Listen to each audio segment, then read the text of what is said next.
Welcome to Change the Narrative. I'm your host, JD Fuller. I'm Suzy Younger, an African-American licensed psychotherapist. I'm also a licensed therapist. We talk about the isms. We talk about the phobias, anything that marginalizes and oppresses. As a white woman, I ask the questions white people are too afraid to ask. Everything we are not and everything we are is because of fear. Through a mental health lens, Suzy and I will have difficult conversations with celebrity guests, political activists, and everyone in between. Our mind will tell us whatever we want to believe, but the truth lives in the body, and that's where change occurs. Are you ready to change the narrative? We are so excited for our guest today. We have the world-renowned Lisa Williams. Lisa is the real thing. She's a psychic and medium, best-selling author, the star of 2 television shows, a podcaster, a teacher, and has her own international school of spiritual development.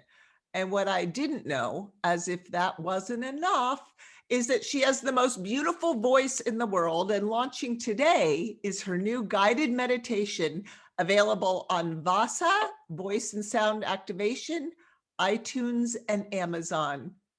Lisa, welcome. Oh my God, Suzy, it's so good. JD, it's so good to see you both. So Lisa, we're so happy to have you here. I want to ask you, because I don't really understand what a medium is. Can you please explain? Yeah, absolutely. Okay, so in layman's terms, I speak to dead people, basically. That's pretty clear. Very clear. Yeah, so a psychic will often give you advice on what's going on. Well, should never give you advice, but they will give you insight on what's going on in your life. And so you can make your own choices. We all have free will, so you make your own choices. But a medium will very much communicate with the other side of life. Those people that transition. So, there's a lot of us that wonder, is it really real? Am I going to meet my loved ones again? Am I going to meet my pets again? And so I'm the person that connects the two. Wow, you got me caught me off guard with the talking to dead people. I know. I had to readjust myself. I do that not for the shock factor, but I do that because it's so easy just to say, hey, I speak to dead people, and they're like, what? Yeah. It's a good one, I'll tell you that. Yeah, I know. So tell me, how did you know you were a medium?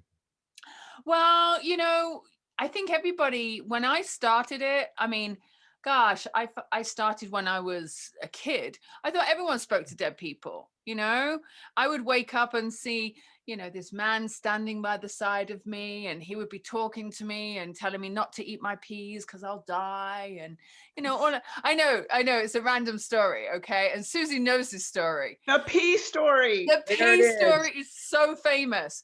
So basically, when I was about 4 years old, let's preface this. This is an English accent. And the staple vegetable in England are peas. Little round green peas, okay? I'm 47 years old. They freak me out because there was this man that used to stand at the bottom of my bed saying, don't eat your peas, you'll die. Anyway, cut to 40 years later. My dad said to me, what is it about your pea phobia? Now, you got to remember, my dad was super skeptical about all of this work. And he said, my great uncle died choking on peas. Oh, stop. Yeah. I'm like, did you think and not telling me like years before so I wasn't so traumatized? I need a moment. Right?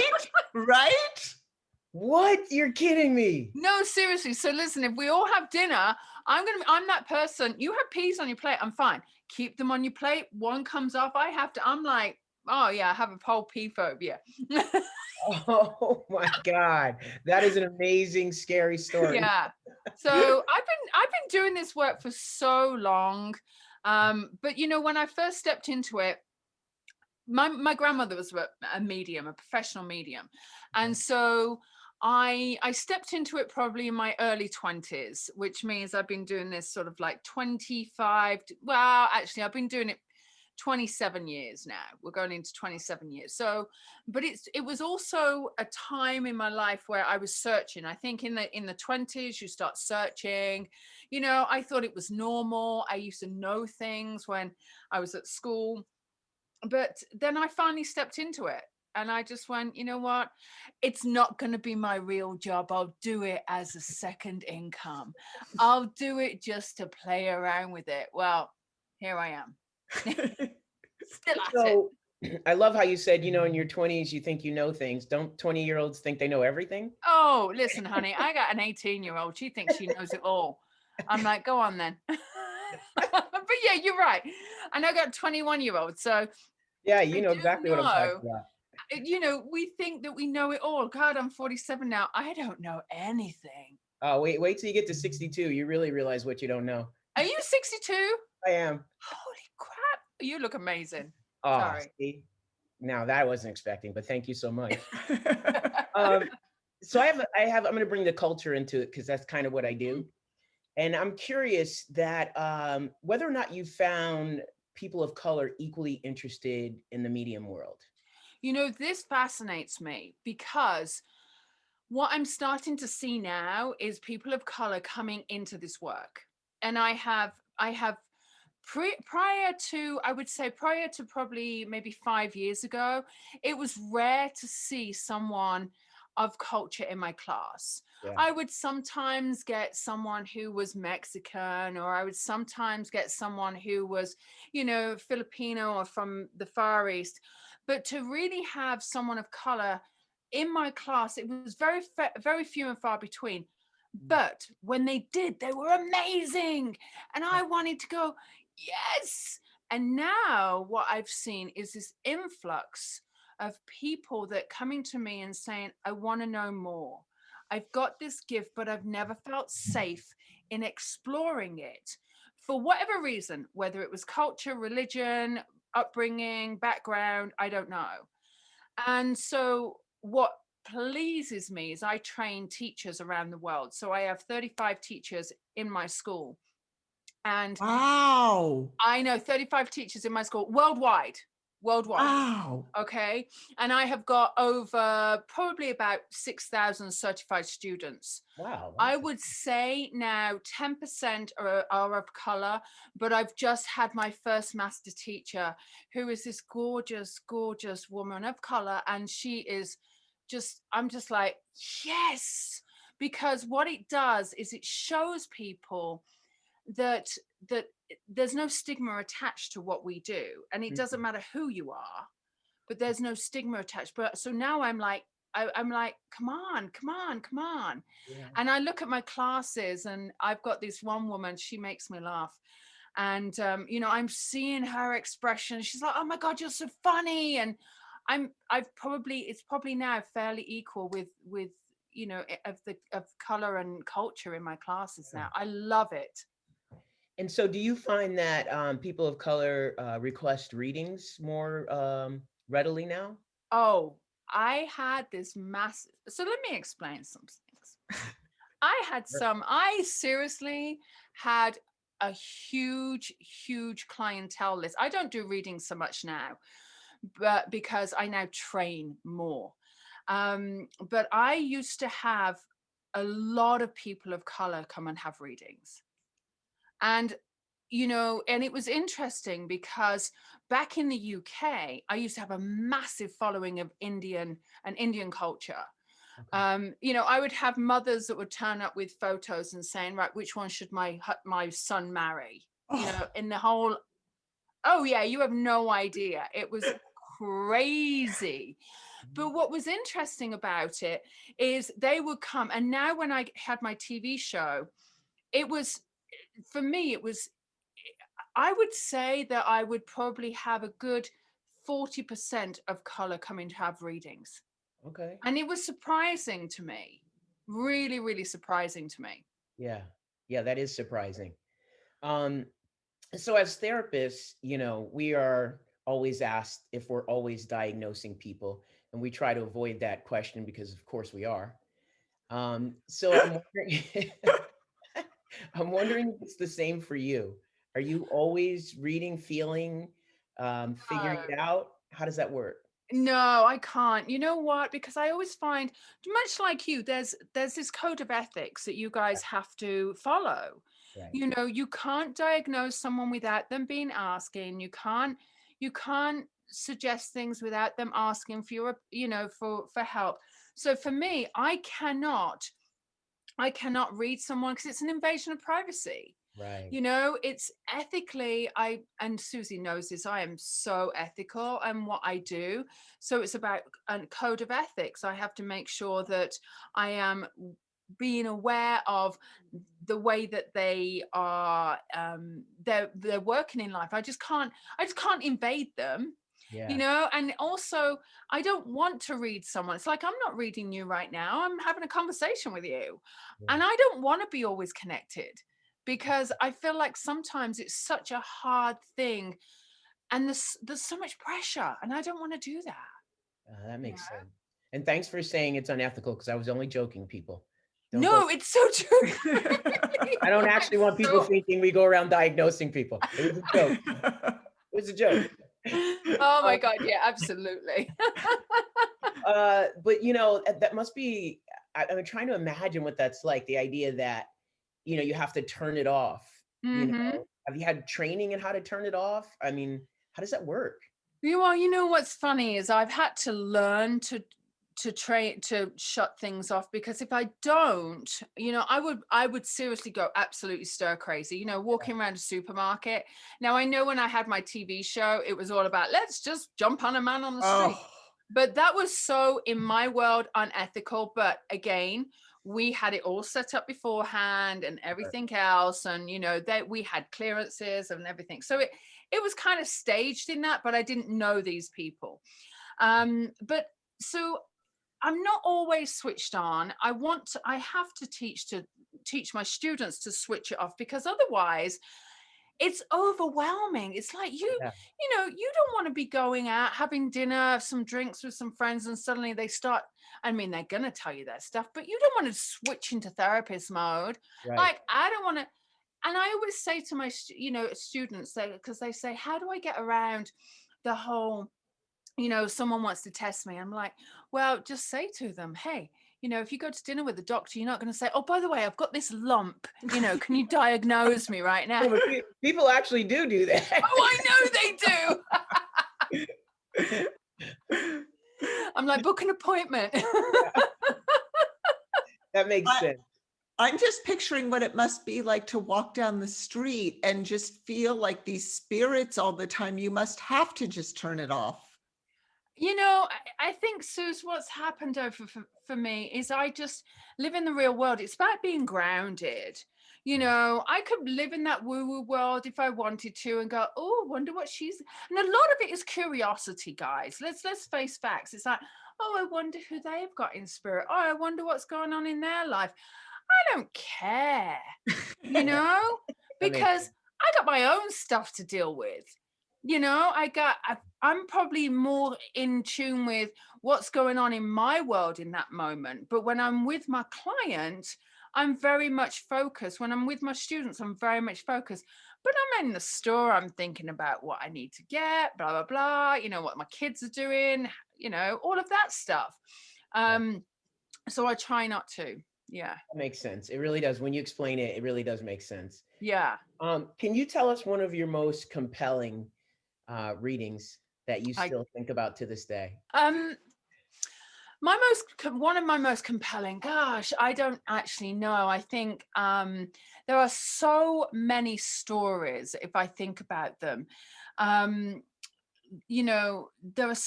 think the one that stands to mind, and I think it's stood out in my head for so long because of the impact it had, was when I was working with a lady, and I am talking probably 20 years ago, even 18, 20 years ago. And I never forget. Now, I am someone who will not tell someone about death. I don't like to tell someone about death. I don't feel as though I should. It's not my place to. But all of a sudden, I was just, sitting there, and I said, listen, out of the blue, left field, I said, the person who's waiting for the heart transplant isn't going to get it. And I'm like, what? And it came out of my mouth, and I actually was like, when you want the words to come back and yes, like, whoa. Anyway, little did I know it was my client. I had zero idea. I know. Anyway, I had no idea. So, she went up, regular client of mine. don't know, cut to maybe a year, 9 months, a year later, I'm doing this reading for this woman and this girl, and I see this woman in spirit, and I thought, oh, she reminds me of my client, so I started to explain her, la, la, la. And I said, your mom is telling me about a letter. She says, you've got a letter. There's something about this letter. And she makes me aware of the letters that being really important. And I said, and you've also got, and she's nodding, and she said, yeah, absolutely, in tears. And I said, she's telling me that you have one in your bag. And she said, no, I don't. And I said, I don't know what this is, but she's insistent. She says, no, I don't. I said, that's fine. Don't worry about it. Anyway, we carry on for about 5 minutes. She went, oh my God, I have a letter. I have a letter in my bag. And, she went to get it. And I said, no, it's okay. And she just left it on. She said, no, here. And I went, it's fine. So we left it on the table. She said, no, you have to open it. And I'm like, what? And it was addressed to me. And this was the client who I told, who you're not going to get heart transplant. She said, Lisa, thank you for letting me know the truth.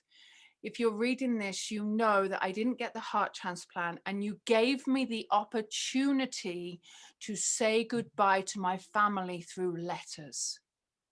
And this is the final one I'm writing. I've still got the letter. And I've got chills as I say it. And I never, her name's Jane. I never forget it. And I was so overwhelmed. That woman who went home after my reading, wrote all her letters to everyone. She died 3 days after my reading. Lisa, I'm speechless. I feel like my mouth has been open since I started asking you questions. and I haven't closed it yet. Oh my God. I know. It's like crazy.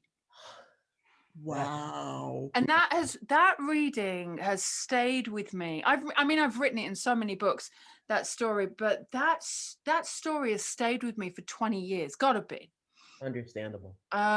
Because it's just one of those readings that impact you, that help. And and another one is when, again, I've read for a woman, and I do a lot of work in the forensic field. Okay. And I read for a woman. She came to me and she's like, hey, Lisa, I need a reading. I need to know about my son. This is one of the first forensic cases I ever did. And I said to her, I said, sure, no problem. And we found out that it was a suicide that actually was a murder. And her son had been in jail. And his cellmate had basically, came out at the same time, killed him, but made it look like a suicide. And so it was just interesting. It was crazy. Lise, do you ever get scared of the information that's coming through? Have you ever had times where it's like terrifying that you're hearing something and you don't want to share it with them? Being scared is not really something that I have, but I am always cautious about how I'm delivering the information. So I will always ask, do you want to know everything? Because if I don't know what the client is willing to accept. Mm-hmm. And so for me, again, it's much like a therapist, Yeah. There's little areas you don't want to go. You don't want to trigger them. You don't want to create more trauma. I am carrying someone's life in the palm of my hands for that time that I've got them, but more so because I will say that most people can't remember what they had for dinner last night, but they can remember verbatim what a psychic medium said to them 20 years ago. That's interesting. Guaranteed. That's so true. It's so true. So true. Because Suzy, you've said it. You were like, you remember when you said this? I'm like, I don't remember it. But I'm carrying their life in the palm of my hands for those moments and then onwards. So I don't want to traumatize them, but there are times that if I see something, I'll say, listen, do you want to know everything? But I'll try to explain it in a way that, if I see like illness, I look for the outcome. And so I don't want to, if I see an illness, I want to make sure that person stays alive before I even say anything. You know, listen, and then I'll say, listen, there's going to be some health issues. You know, you got a little bit of a journey going on, but you're going to be okay. So again, you have to give them hope. And I feel like there's, as a psychic, as a medium, it is about giving people hope. It is about lifting their spirits. It is about giving them energy, resolution, comfort, healing. It's not about traumatizing their life. It's not about harping on the, you know, oh, you're just doing it, you're pulling on people's sadness and grief. It's really about, hey, I'm just a tool that you can use in life to get the most out of the experience that you're having. And that tool is so profound. But I'm also wondering how it feels like a privilege, right? It's a privilege to go see you. How do you give back to the community for people who don't have the money to be able to afford a reading? So I always like to make sure that I always give back. So there's scholarships that I do, you know, so I have a thing where, you know, back in the day when I was back pre-COVID, you know, when I was doing thousands of audience readings, I'd stand on stage and I would meet everybody afterwards. And there was times that people would come up to me grief stricken. And I'm like, hey, I'm going to tell you, put this in the code in the subject line of an email. And it's a random thing, but it's the same thing. And it will be my pleasure to give you a reading. So I probably gave away more free readings than I got paid to do them. And again, I go on Facebook Live. I make sure, you know, I'm just going to do random card readings. You know, I'm like, pull these cards out, random rapid fire readings. So for me, it's not about, my passion has changed. My passion is no longer, I wouldn't say no longer doing readings. My passion is enhancing, empowering people to do the readings worldwide, you know, to get the message out there. But I know I'm really good at it and I know people want it from me. So that's just my way now. I don't take on private clients. I will give back. I have a few handful of private clients that I still see, but I give back through social media, through all of these things, because for me, it is about trying to help people. And my courses, I try to make sure that they are, I mean, I just did a 21-day healing course, which was like a coaching, because I'm a qualified life coach. And I did this coaching course, 21 days. I gave them videos every day, worksheets, techniques, meditations, you name it, for $88. And so I didn't want it to be expensive because people can't afford it. And if they can just take $88 and change their life, then great. Now, don't get me wrong, you know, I got the big ticket price, but it's about giving back. I don't care. Yeah, and I see that you're on social media a lot. Oh, And I yeah. always, whenever I see you on Instagram Live, I'm so excited. It feels like an immediate connection. So I want to be able at the end of this to tell people how to find you. But first, I have a question about the school. Okay. How do you decipher who comes in and who doesn't? How do you know if someone has the gift in the very beginning? And what do you do if they've gone through the course and you're like, no? Well, I'm honest, you know. So my school will accommodate everything. So I do everything from forensics to beginner's mediumship to trance to, you know, intuition. So I cover the whole array. You know, there are some courses such as intuition, beginner's mediumship that anyone can do. And then we get into the more specialist subjects. And I do circles and things like that, circles where people just come in and practice. And so, you know, if they go through a certified course, it is my job to keep a track on them and make sure that they're doing their homework, because my homework, to me, if you do your homework, it shows to me that you are dedicated, period. You're constantly being assessed. If there's a problem, I'm going to contact you. And when it gets to level 4, you'll be with me most of the time from level 1. If they've come in at level 4 and I don't think they're ready for it, I'm going to tell them. I don't want you to waste your time, effort, and money. But the thing is, I don't set anyone up for failure. So if they want to do it, and you can learn this, it's not like you can't learn it. I will, but some are more gifted than others. You know, it's like a singer. You can have a umpteen singing lessons, you can sing, but some have a pure gift. And so I will always put you with a mentor. If I feel like you need extra, I'll put you with a mentor. I'll put you with someone to make sure that you will own, and you get tested. So at the end of it, they have to go through 3 test readings, and they have to be hitting a certain level of accuracy for me to even take them on as certified mediums. I'm putting my name to them. I mean, hello. Wow. How do you test them?